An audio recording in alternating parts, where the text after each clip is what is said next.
I'm streaming, so whenever you guys want to start. All right. What is up, fanboys and fangirls? Welcome back to another episode of What the Fanboy. I am Luke Zilke, and I am here with my buddy Chris. What's up, everybody? I am back for the second week in a row. Woo! It's like a record or something. And is. I am joined by my good friend and colleague, Mr. Tyler Davis. I liked my last intro better. How do you remember that? That was like a week ago. Yeah, well, it's not every day you get called vivacious. So, That's true. I mean, I wasn't lying. hey, I'll take it. And I'm also joined to my left by the beautiful Brett Eitzen. The Thanks. non-top button Brett Eitzen. Oh my. Our viewers are in for a treat. It's too tight with the top button. Yeah, sure, that's what we'll say. Business Showing your casual. hamburger meat and stuff. If you guys are watching this and you're like, what the heck? They're wearing the same stuff as last week. We don't change I'm not. clothes. This is the only shirt I own. I sold all my stuff and It's I just a wear What pretty the dope Fanboy shirt, shirts. though.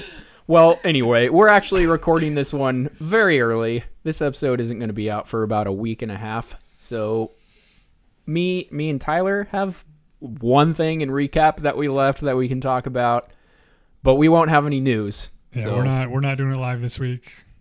Unless something pops up Oh, like a crazy fast in the next 20 minutes. But, oh, Guardians of the Galaxy has a new director. No. Ben Ben Affleck is Batman. Coming out summer 2019. next week, Ben Affleck is no longer playing Batman. So, Henry Cavill is Batman. Oh my gosh, and Superman. But no Man of Steel sequel still. have you guys... I think the CGI is In the based- Batman of Steel sequel. You know, I'd see that movie. you guys are ridiculous. Why are we ridiculous? Haven't you missed us? No comment. Oh. What? What have you been up to this week? This week? What have you been up to a week ago? I'm trying to think of what This I'm feels I have weird. something. What I am have something. What am I going to do in the I've future? been at PAX for the past 3 days. Yeah. Whoa. Check out his social media and You should. And our the social fanboy media. social media. Yeah. Hopefully I have lots of good stuff on there. If not, I'm going to feel real bad about it. Pressure's on, Brett. Pressure is on. Maybe, what if your Twitter gets deleted? Use the What the Fanboy Twitter. Just put your name at the end of every tweet. Brett, real quick, what is PAX? PAX is the Penny Arcade Expo, and this is specifically PAX West. So the one in Seattle, they do a couple other ones in Boston. Isn't Expo spelled with an E, though? Yeah. Just curious. Calm down. Those kids Anyways. like to make it cool. PAX West is in Seattle, and it runs over Labor Day weekend, and there's about 70,000 people that show up, and it's basically like the biggest video game convention maybe in North America outside of E3. It's definitely, I think it may be the biggest public one. E3 is way more for industry insiders, but Like ourselves. are we there yet? Maybe. Ice Cube. Maybe made by that next movie. week by we next will. week. By the time this airs, we'll be there. We'll just blow up all of a sudden out of nowhere. Thanks for the retweets, guys. Yeah. Check out my Twitter. Check out the What the Fanboy Twitter account. Mhm. Hopefully, I have some cool stuff to show you guys there. Yep. Otherwise, I haven't done much. I left one thing that I didn't talk about from last week's episode so I could talk about it. Because I did talked about a lot in that episode, but I got the first issue of Fantastic Four. It got canceled in 2014 or 2015 because of movie stuff was going on. And it was not going well. They canceled it. It's back. And it was a really good issue. I really enjoyed it. And I'm just really pumped to read Fantastic Four. So that's it. So I held on to a news story. Oh. Yeah. Ben Affleck is Batman?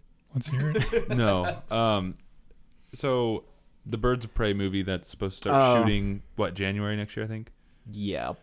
Late this year, early next year, they're supposed to start filming.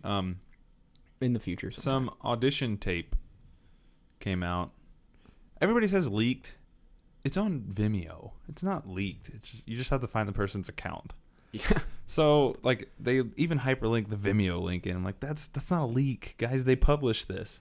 But there's some Easter eggs to Black Mask and Huntress, and the person auditioning is auditioning for Renee Montoya.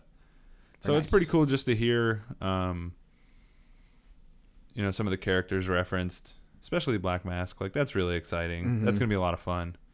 But it's always cool to see these things. It's really awkward to watch audition Yeah, tapes, they in my are. opinion. Like, they're just really, it's uncomfortable because they're acting like at the camera, Yeah. not in front of it. Mm-hmm. So it's always just really strange. But yeah, I mean, that they're underway. They're casting.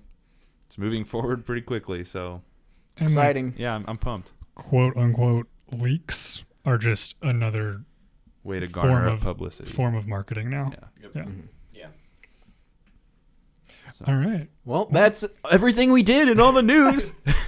That's the fastest we've ever gotten through all that. 3 of us, Luke, myself, and Brett, all saw the it wasn't a Fathom event, was it? It was just a special event. It was It's a special. Yeah. Yeah. I it's a don't think special it was event. through Fathom. No. But we saw 2001 A Space Odyssey in IMAX. Was it an anniversary? Yeah, for 50th anniversary this year. Okay. Yeah. 1968. Yep. Okay. So yeah. They should do this every year. Yes, they do. They should. And I would pay to go see this Yeah. in IMAX every year. I would too, but I think it'd be really cool if they did it with other movies. Well, sure. Yeah.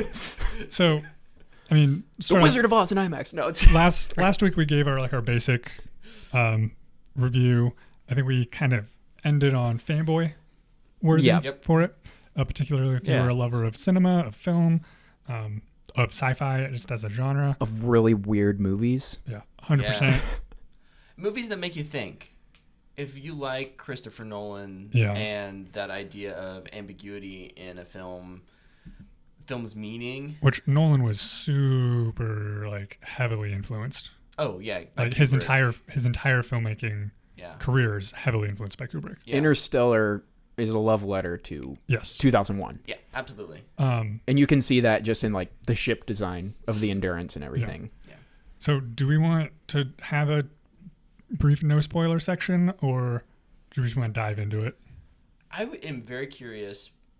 It's not going to affect probably what we do, but if you're watching or listening, let us know if you've seen this movie or not, because there's a lot of people I know who are our age and younger who have never heard of this movie. This was my first. I'd heard of it. I knew the entire story. Like there was no surprises or spoilers for me in it. Mhm. But this was the first time I've actually sat down and watched it. Oh, really? And I will say, this movie should be seen in IMAX. Yes. 100%. Yes. Absolutely gorgeous. It's It's so unbelievable. It. Oh my gosh.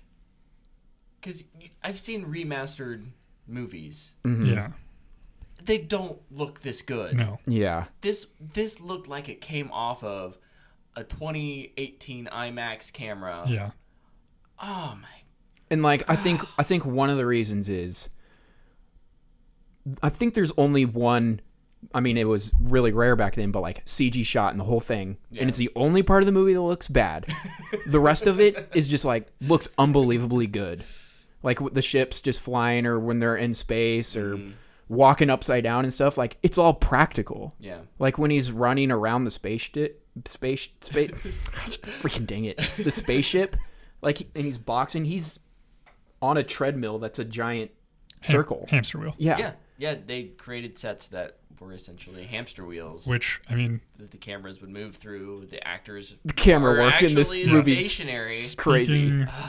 Speaking of, I mean, Christopher Nolan just being so heavily influenced. Like, look at the way that he does, like, the hallway scene In Inception. in Inception. Like, that's so influenced by Kubrick and the way that Kubrick shot. And like in Interstellar, the black hole got what's it called? Gargantuan? Yeah. Was a practical effect too. Yeah. Which does not look like you'd be like, oh, that's definitely CGI. But it's not. It's crazy. So, like, we gave our basic, just our ratings last week. do we just want to dive into our like full on opinions? Why we gave it a fanboy, maybe? Yeah. Yeah. I'm just gonna hang out and listen. Okay. We're going to try and convince you to watch it. I don't. Yeah, I'm already convinced. Oh.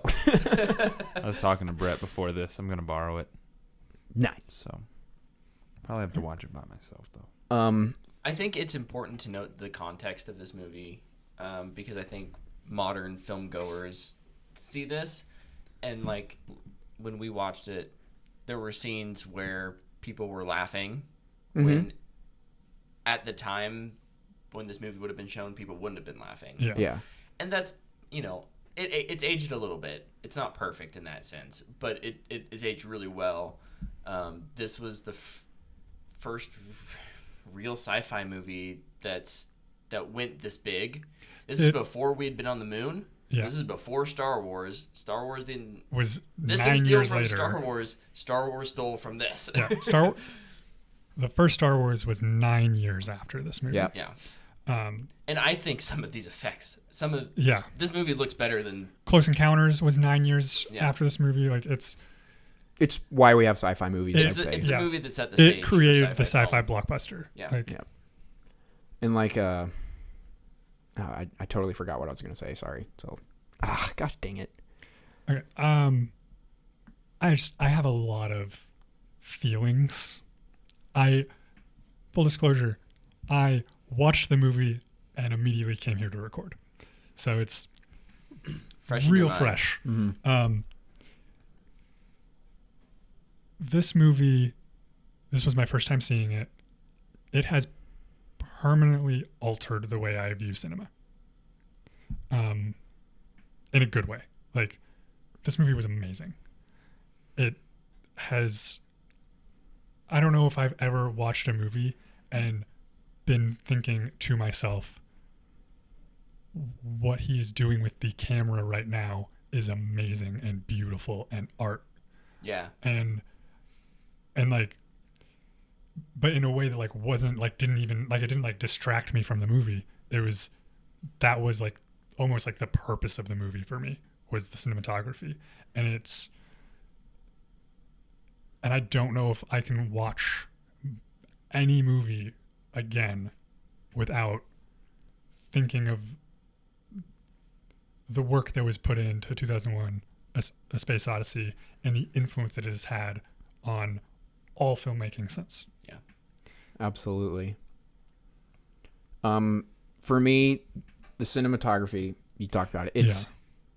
It's amazing. Like, I was sitting with Brett, and I was just like, I looked over at once because it did, like, the people are upside down, but they're not really. Like, it's the camera. Yeah. And I looked at Brett and I was like, that's some amazing camera work right there. Yeah. Because it's flawless. You don't notice anything. The effects, I already talked about it. Unnoticeable. But I kind of mentioned it in our last week's episode.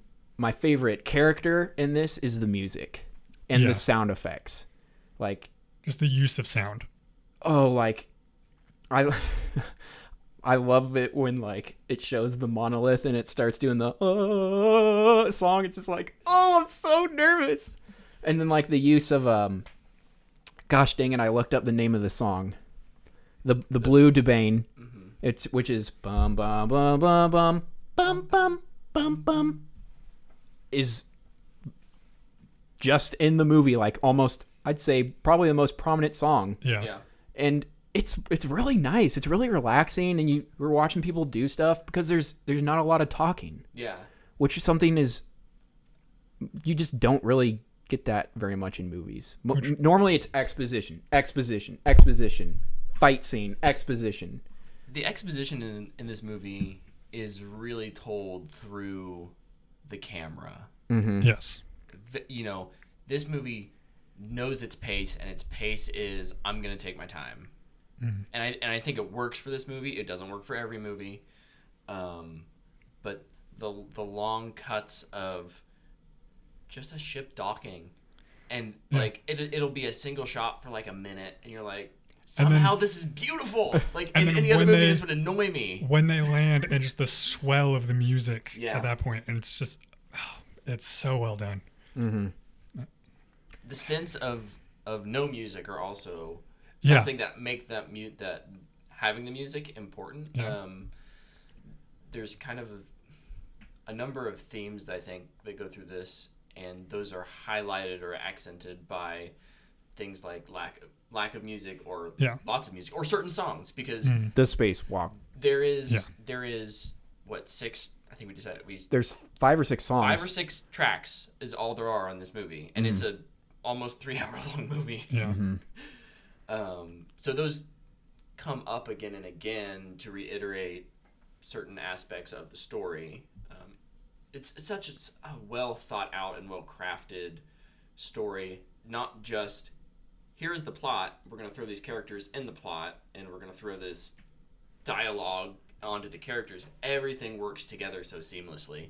And I realized I was sitting very far back from my mic, so hopefully It's all right. you all heard that. It's picking you up on here. Okay, so good. Getting sound clicks. And like, honestly, like the plot, I'm someone who the plot is normally like the most important thing to me in a movie. Not in this one. Not like, the plot's there, Yeah. but it's not what you care about. Yep. It's like, to me, it really is the cinematography is what you care about. The camera work is what you care about. And it's art like this. I just saw it, and I have a real hard time just getting over how just beautiful it was. Mm-hmm. I think the plot is there for necessity because it's a story. Yeah. But Kubrick's way more interested in talking about the themes of being human. Yeah. The themes of technology, reliance on technology. Yep, evolution. And I mean, this was during the space race. Yeah. Like during the Cold War. Evolution. Like what that next step in humanity is going to be, what that means for humanity. And those are all themes that are bigger than a single plot. Yeah. So the plot itself was a means to convey those themes without the plot necessarily being like the central focus. This is one of those movies where there is a MacGuffin that never gets resolved. Yeah. And I love it. Yeah. I don't care that it's never resolved, because it's demanding that I actually think about these other things, these other issues that it's talking about and bringing up. Luke, you look like you're studying. Oh no, I was just looking at. Or you got backs. No. I just didn't know like how much we were gonna go into the third act. Third act gets a little weird. Which is just honestly, in my opinion, throws all context of the plot out the window and is a long acid trip. I don't understand it, and I love it. I think, again, it goes back to the context of the time period, though. Remember, this is late 60s, and everybody was on acid. Everyone was on acid, and we were in the middle of, conflicts in Asia and a Cold War race. And I think what it's trying to say is that, hey, maybe those things aren't as important as advancing who we are personally. Yeah. Which is why the story goes from humanity to two people and a AI to a single person. Those are kind of the 3 chapters. Mm-hmm. I think that it's the third act of Interstellar is almost like a direct corollary to the third act of 2001. Just you can understand it. Yeah. Yeah. And I think, I still think they're both attempting to be essentially a two-dimensional, because we're watching it on a two-dimensional screen, representation of a 3D world, and then of a four-dimensional representation within that. So it's trying to show the fourth dimension, and that's what we get in the Tesseract in Interstellar, and that's what I think this whole third act is. And then when he shows up in the room, the fanciest bathroom I've ever seen in my life, and you see him, Tyler's like, what? seeing himself like aging, through Those- that's Those edits are amazing. Yeah.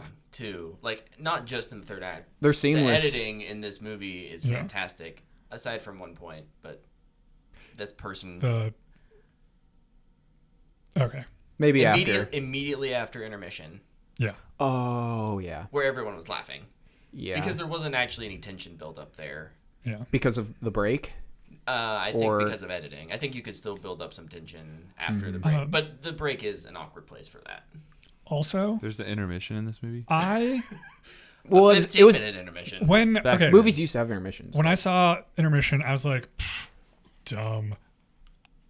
And then I was sitting there. I went with Zach Newman, the occasional guest host on What the Fanboy. I went with him to see it today, and we got to sit there. We got to talk about the first half of the movie together. Mhm. You know what? I am pro intermission. Pro- I'm Intermission. pro intermission in movies. We talked about that too. Just make your movie, if it's long, put an intermission in it. Yes. I like people got up, people went and got more snacks, people went to the bathroom, came back. Like, yeah, Zach and I just sat there and we talked about the movie.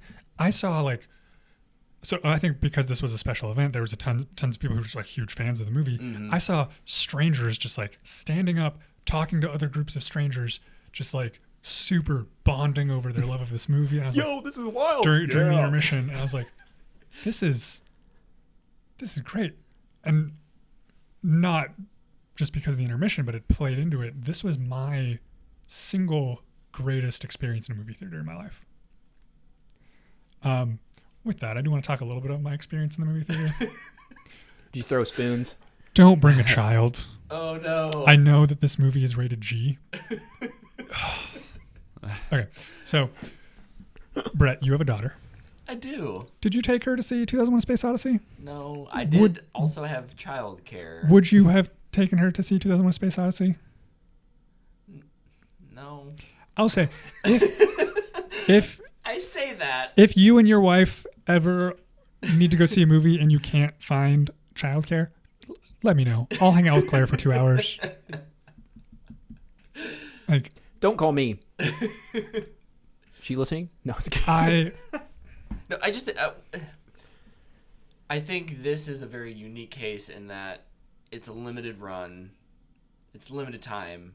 If Stephanie was out and I couldn't find a babysitter, I would do everything in my power to find a babysitter. yeah, I will say right now, if this situation ever happens, I would be very tempted to do it. I still don't think I would do it. If this situation- it would cross my mind. if this situation ever happens where you're in that situation, even if it's a movie I want to see, I will let you go see the movie.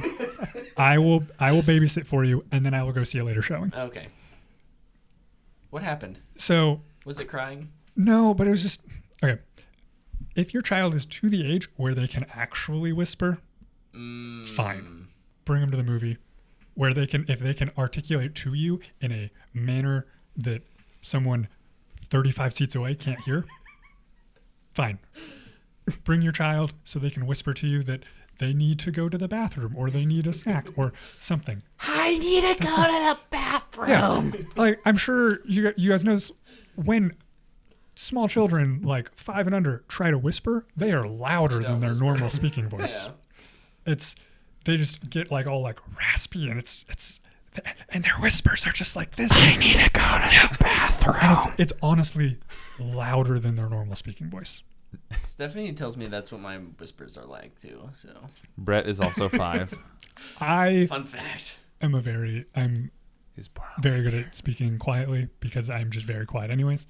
But anyways, also, if your child's like walking up and down the aisle, take your child out of the theater.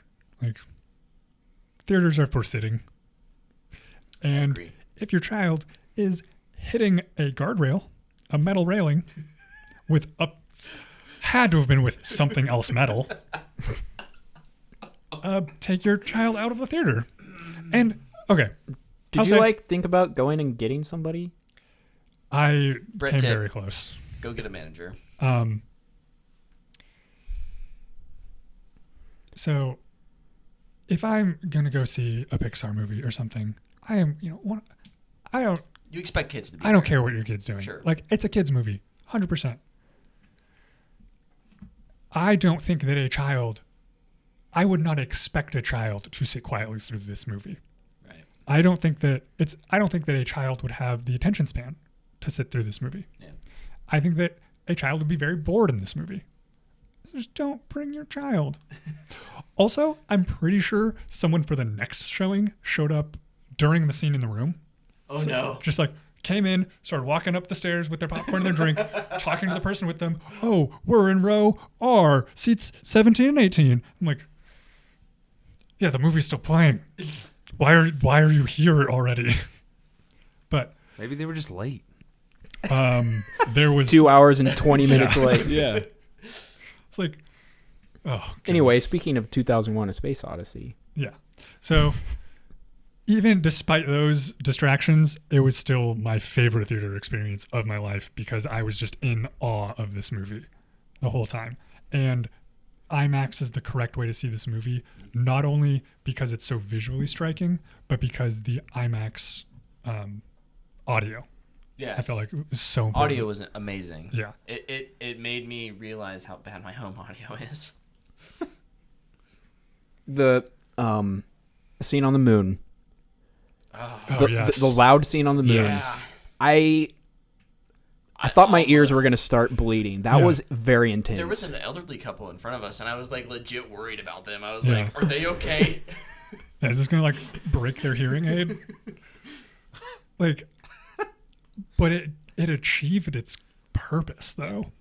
Like you were supposed to feel like physically uncomfortable. Yep. In And that. you do. Yeah. And you do. You absolutely do. I love scenes like that in movies. Yeah. Which like I mean we were talking. Can I just YouTube that scene, or should I just? No, You watch should it in full not- context. Yeah, no. And I think like we keep talking like in current context, I feel like it's impossible not to talk about Christopher Nolan when you talk about Kubrick. Yeah. In modern context, and like I just couldn't help but think about Dunkirk and the use of sound in Dunkirk. I think that these are the two best uses of sound in movies is Dunkirk and 2001. I haven't seen A Quiet Place yet. That's true. I was gonna say I think A Quiet I've Place. not But seen A Quiet also, Place. I don't think it's It's a- necessarily better use of sound, but it's up there. It's yeah. Yeah. Okay. Similar quality, but yeah. This was It's a little different. like I had a full thing of popcorn and a soda, and I was like, I can't touch these. Like until like I was very like intentional about when I would eat my popcorn and drink my soda. Like there had to be like, because I didn't want to distract from the silence at times. So like if there was a scene where there was silence, I was like, I'm not gonna mess with my soda and eat my popcorn right now. Yeah. So this was my third viewing of this movie. The first one was years ago, and I barely remember it. I watched it with Stephanie again, probably 3 or 4 months ago. It wasn't too long. And, she enjoyed it, I think. She appreciated it. She didn't want to go see it again. But this being the second... I'm sorry, I'm saying this and I'm pointing at the DVD case or Blu-ray case. Watching it in IMAX this time was almost like a new experience. What I really appreciated was having seen it before, I was able to really think deeply about the themes that Kubrick's talking about. And so I'd be very curious if you guys do ever watch it again, what do you pick up on that you didn't the first time? Right. Yeah. Or if you feel like you got a good, a satisfied, the experience itself obviously left you guys satisfied, but for me, I do love story and I love narrative, and this doesn't have a lot of it, but it does what it lacks in narrative, it makes up for in thought-provoking themes. Yeah. So for me, after seeing this movie, I now want to read the novel that was written concurrently with the screenplay. Yeah. I want to read the short story Sentinel Mm-hmm. that the screenplay and novel are based on. I don't really want to see 2010. Oh, yeah, no. I don't really care for that. But I do want to go back and basically watch Kubrick's entire catalog. Which Kubrick was not involved in 2010. No. The sequel. Sequel. Um, Have you seen many of his films? not a ton. His whole catalog's really good. He's The Shining, right? Yeah. Yeah, like I've seen The Shining. Shining, Clockwork Orange, Full Metal Jacket, Full Metal Jacket. Oh yeah, I've seen Full Metal Jacket.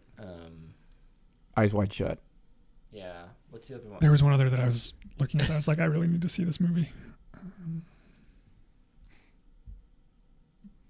Anyways, while he looks that up, should we?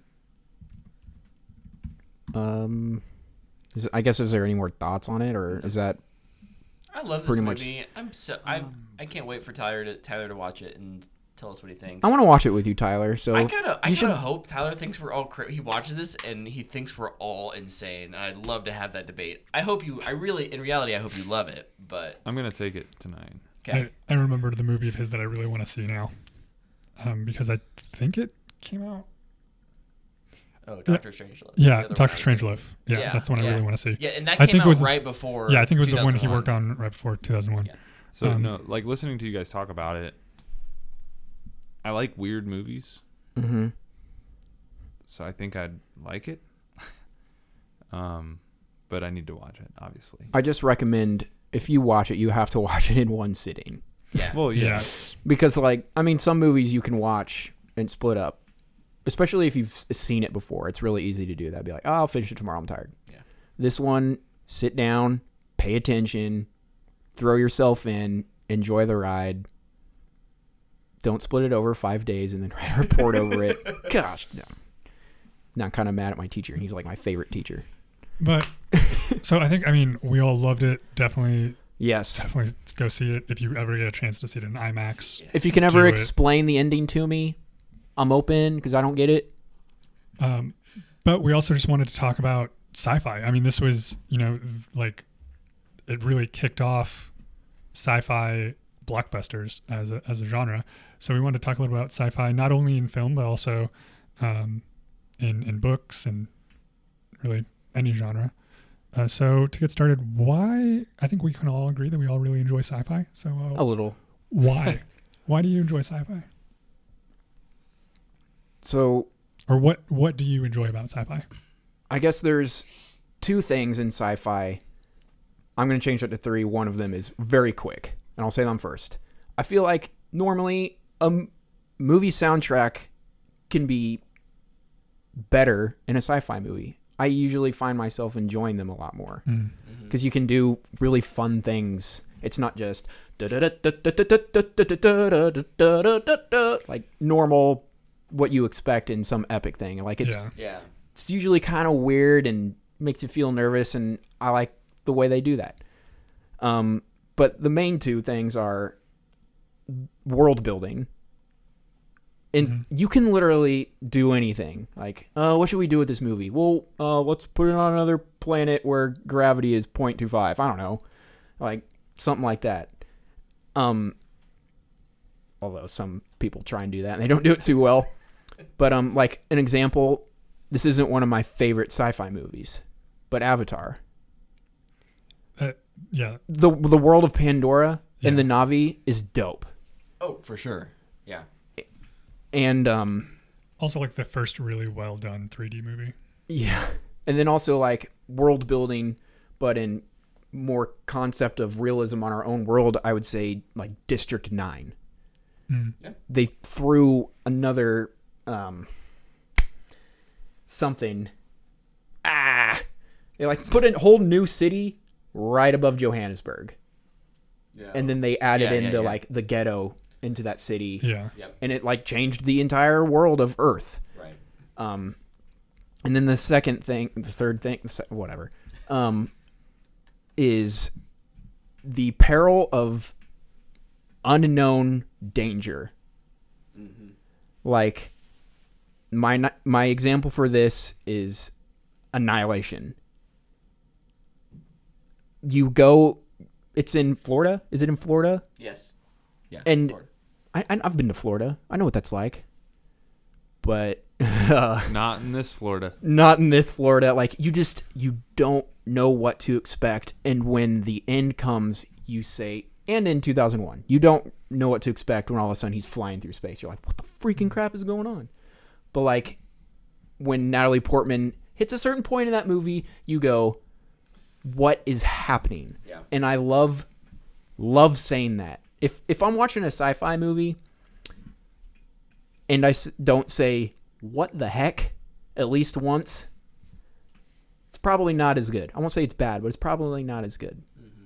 Also, world building, Ready Player One book. Oh man, I probably just stole one of yours, didn't I? No. Oh It is my favorite book, but no. okay. Yeah, but those two kind of three things are the things that really stand out to me in sci-fi that I love. So for me, just talking about world building makes me think of my favorite book, Dune. Mm-hmm. There's like the whole building of that whole universe and the political structures and like the political intrigue in that, and how all that works. But something that I really enjoy about sci-fi is when they tackle like not necessarily current but very foreseeable struggles. So I think like the clearest example right now for this is Interstellar, and like Oh yeah. Sorry. a lot of times when you think about sci-fi, you think of like the Earth, and you think of like Blade Runner, where it's like super advanced technology, like, and everything, like technology makes everything great. But I loved Interstellar's view of future Earth, of like taking our current struggles and expanding those out to their natural conclusions, like struggling with overpopulation and famine, and how important farming is and food production is, and like, yeah, the technology in Interstellar was amazing, but we still have those struggles of, You had something killing all your food. yeah. Yeah. And so that's why I love Interstellar, and I love Interstellar because of the first act. Like, I think that the rest of it is still great, but the first act is why it's my favorite modern sci-fi movie. Got more? That's it for now. Oh, okay. I just did all mine right off the bat. I'm gonna take it to books. So for me, in books and literature, I say literature loosely. Chris is gonna hammer me if I say something that's not. But I think sci-fi just lends itself to the most interesting stories. Absolutely. It allows itself a creative freedom that other genres don't really allow, I guess. And science has always just interested me. So if you can throw science in a book and make it enjoyable, I think you're killing it. Recently, my favorite sci-fi book I've read recently is Dark Matter by Blake Crouch. It's a book about quantum physics and the multiverse, and it's just wild and out of this world. And you can't tell those stories in medieval times. I mean, you could, but it would feel weird. I mean, that, like, real weird. I think when you go to a bookstore, they have the young adult section, the murder mystery section, And or the mystery 80% section, of YA books are science fiction. and then they have the sci-fi / fantasy section, Right. which I get it. Most people who are fans of sci-fi, also a fan of fantasy, makes sense to put them in the same area of the bookstore. I really enjoy both genres. They are two completely different genres. Most people associate space or aliens with sci-fi. And then dragons and swords and shields with fantasy. Yeah, Which but that's not true. It's not true. I think you look at the classic example, and we were talking about this earlier, Star Wars. Star Wars is a fantasy. Yep. It's magic, and I mean, even if you just look at it, you could reskin it as A medieval time. It's swords. It's magic. It's not Traveling to different towns. There is no science planets. involved in Star Wars. They don't explain anything. I think that's a big part of sci-fi, is they'll kind of explain through at least the current understanding of science about what's going on. And so we do see, like, especially in older sci-fi, when our understanding has changed, sometimes that can make things a little weird.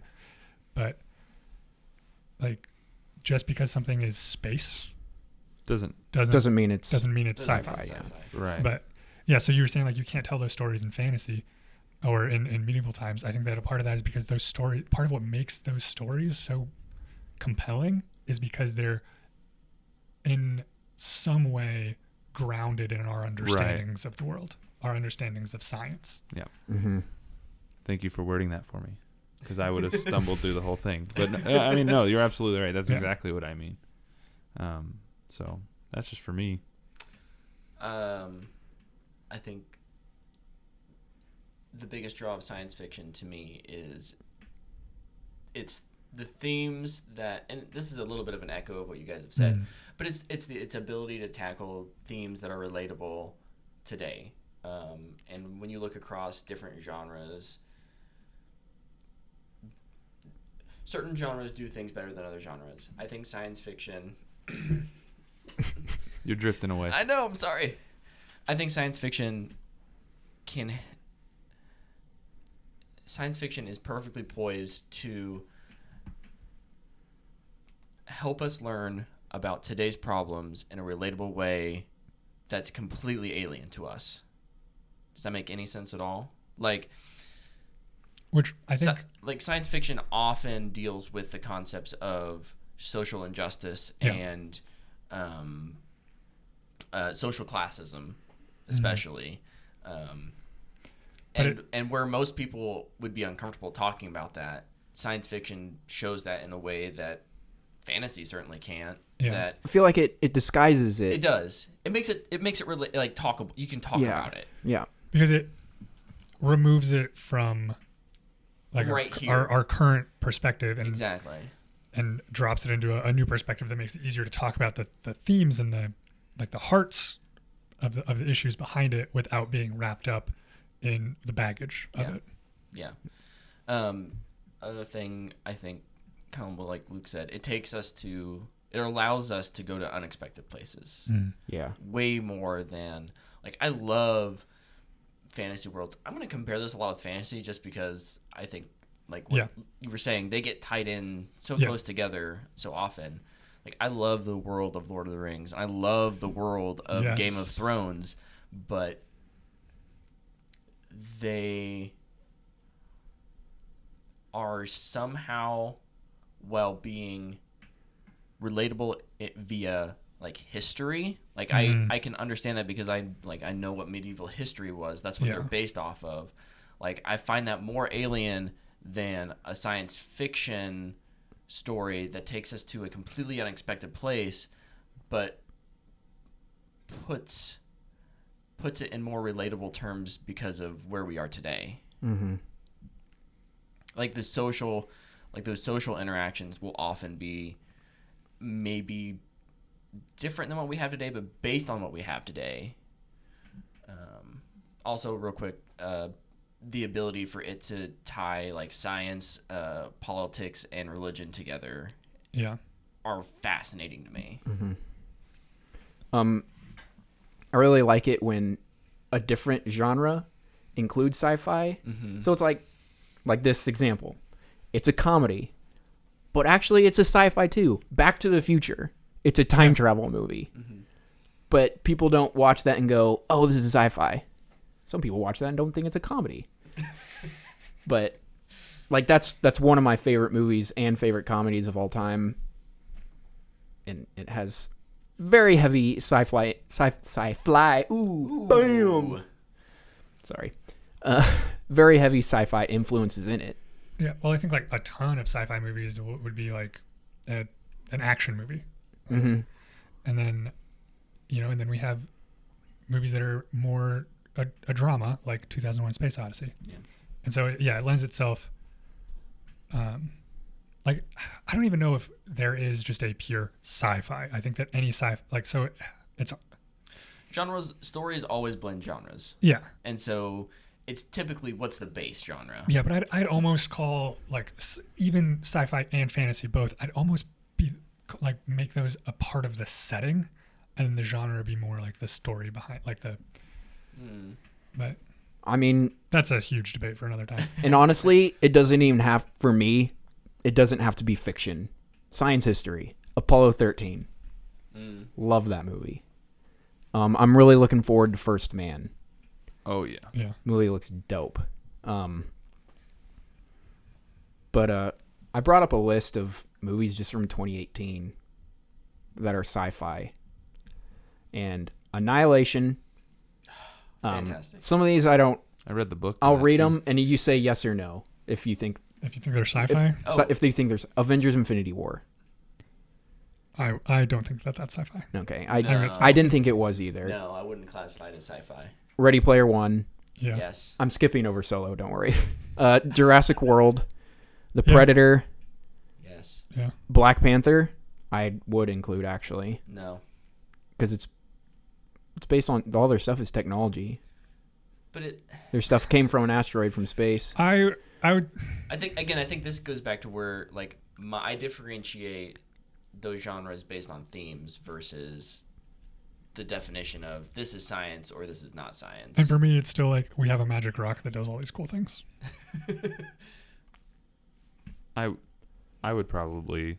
I think I'm with you. I think I'd say sci-fi. It definitely has sci-fi elements at least. Pacific Rim. I remember that movie. That was interesting. I don't know if it's I haven't seen it. I think it probably would be considered sci-fi. yeah Probably good dimensional sci-fi. travel and monsters and using technology to build robots. danger that we Well, don't like- understand and And like the other thing is like, there's not going to be any definitive list of what is and isn't sci-fi, Sure. and No, we're right. by no means experts. And we're just Yeah. giving our opinion. I'm not going to sit here and be like, this movie's sci-fi, this movie isn't. At me about it. Like, You can at me about it. there's first of all, I mean, it's gonna be a spectrum. There's hard sci-fi. Yeah. There's soft sci-fi, especially in literature. Yeah, I was And going to it's- say that's a huge distinction in books. Yeah. for sure. A Quiet Place. Yes. Upgrade. Oh yeah. Yeah, That movie was dope. is that still not out? No. My goodness. Is downsizing on that list? That didn't come out this year. Really? Thank thought- you. That was Oh. last year. I saw it in Just January. forget about it. Man, a lot of these are not. As much as I disliked downsizing, it was sci-fi. All right. A Wrinkle hated in that movie. Time. Yeah. I watched that, but I Yeah. don't know if it's sci-fi I because mean- that movie's so bad. I didn't see the movie, but I've read the book, and the book is a blending of sci-fi and fantasy. I guess it I was is going to say I feel like that dimensional would be closer or not to dimensional. fantasy. They use science to build the Tesseract, and or at least do the the dad travel. does. But so I mean, it's all like wormhole theories and all that junk. Chris, don't watch that movie. I watched it. It's horrible. Okay. Oh, so bad. Anyway, that's a good book. they put the Meg on this list. I don't. No. Isn't that historical? No. I don't know Isn't that- why you classify that as science Isn't that fiction. just a monster movie? Because, yeah, I would classify it as a monster movie. because they try to explain it with science very, very, very Which poorly. I think monster movies is fine being its own genre. I think that there's a Absolutely. ton of great monster movies, and that's what they are. They're monster movies.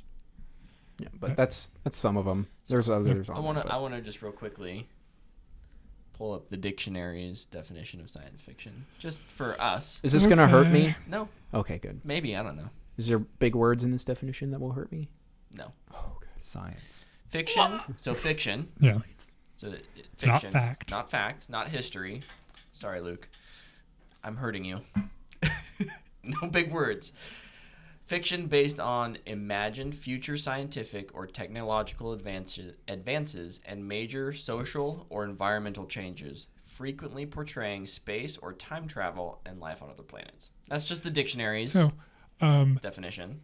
even based on that definition, Star Wars is out because it's not the future. It is a long, long time ago. It's science history.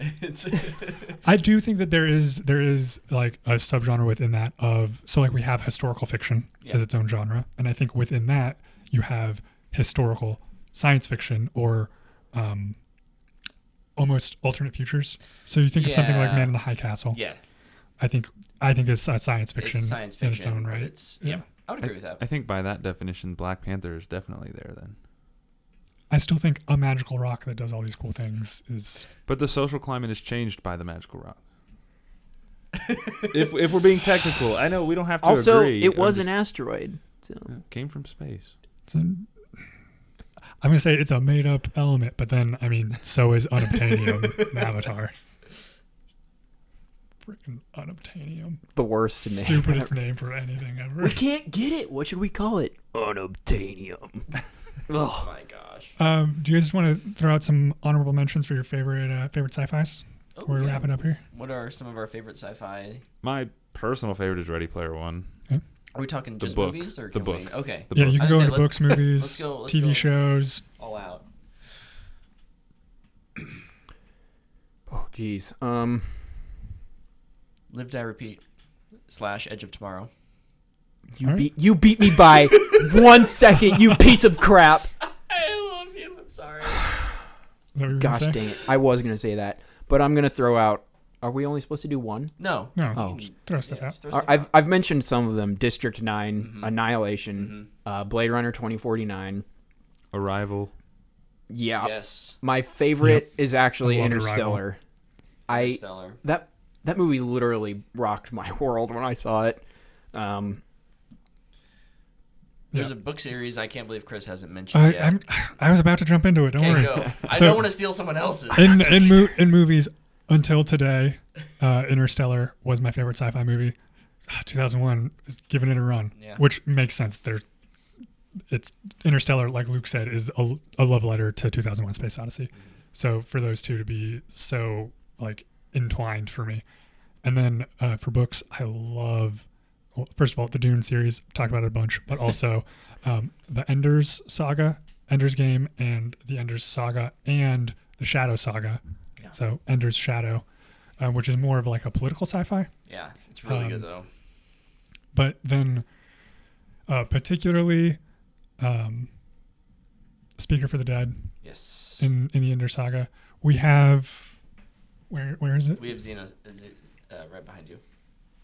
We have Xenocide, for those of you on the YouTube here, which is a part of that saga. In my opinion, the weakest of the saga. The only but- physical one I have. I'm Yeah, sorry. I'll bring my Ender's Game it's fine. copy next week. I'm just gonna set that right here It's instead got a of trying to good put it back on cover. the shelf. The It cover's does. well illustrated. Yeah. It's a prop.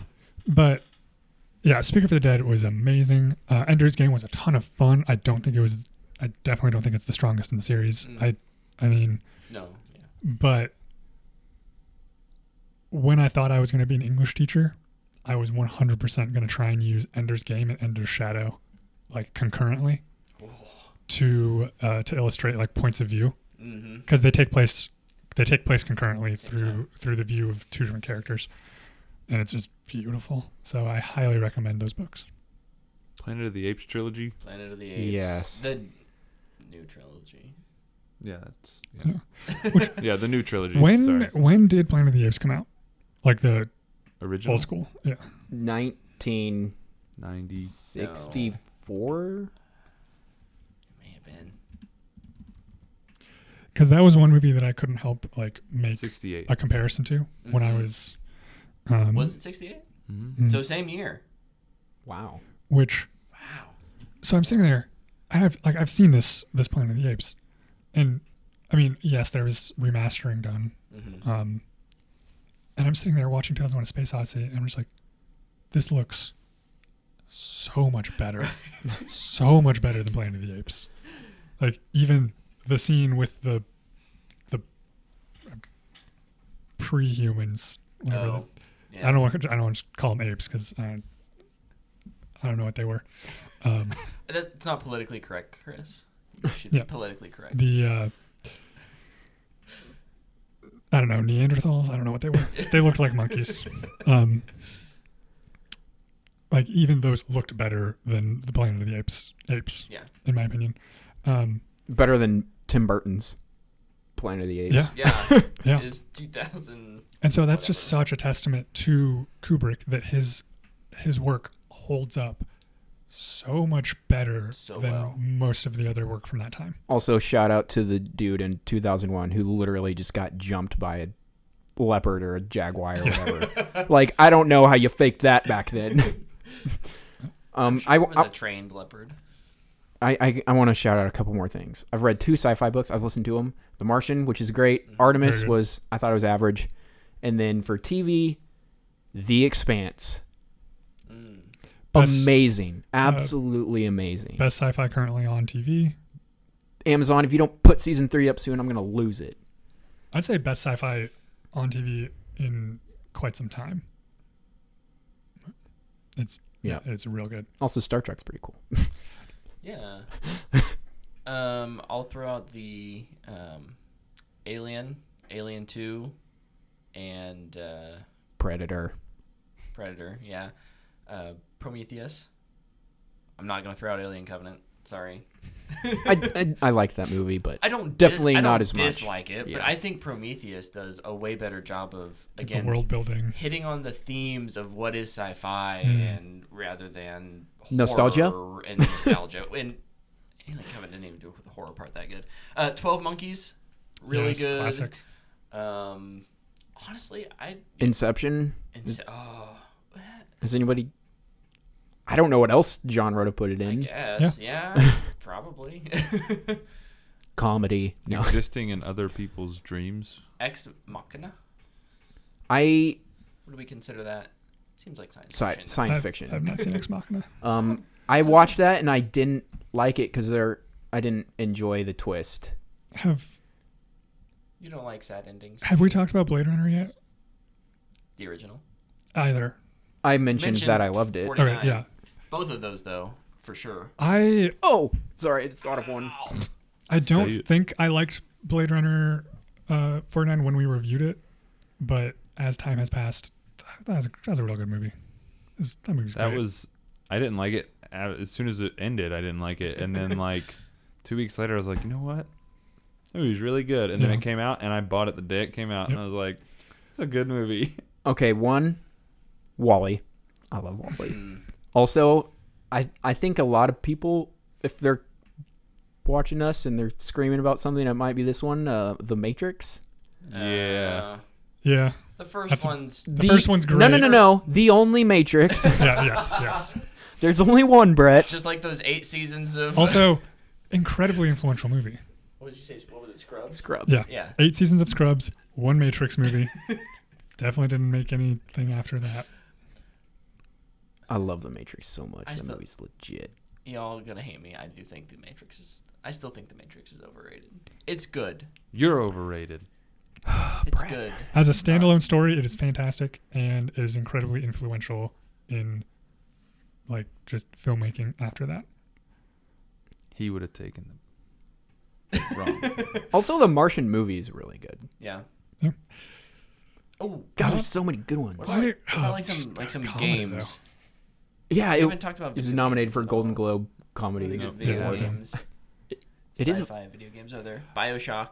BioShock, for me, my favorite, like one that leans heavily into sci-fi for me is well, I love Mass Effect, but Oh. I was gonna say Ex Machina or Deus. Deus I mean, Ex. Deus Ex. Ex. not Ex Machina. Say They made a it. game Say out it, of Luke. Um, Or I'm going to. Horizon Zero There Dawn. you go. Mm-hmm. My favorite PS4 game. That game is it's so good. you know, the Deus Ex stuff. If you don't know me, I have like some medical issues, like a bad heart and stuff, and like they do a lot of transhumanism in that, like augmenting stuff, like artificial limbs and things like that, which I am 100% on board for. Like that is the part of sci-fi that I want to see become sci-fact as soon as possible. Sci-fact. I love it. I'll throw out Halo. It's not incredibly deep Oh. unless you read the But I think the novels. I also think that a really important aspect of sci-fi, a theme that's touched on a lot, is how we will respond to first contacts. Yeah. And that's a huge part of sci-fi. Mhm. Gears of War. I don't Yeah. know why I didn't think of it. So I got mad at myself. Here's a random thought. I'm gonna back off of video games for just one moment, and I'm curious on what you guys think. It is based on the comment Tyler made and Chris on Blade Runner. I think the best science fiction movies are often poorly received when they come out and get better reception over time. I feel. Sorry, you go. I agree. And I think part of that is something that you've been touching on a lot right now, is a big part of sci-fi and what like why someone makes a sci-fi movie is to explore those deeper themes.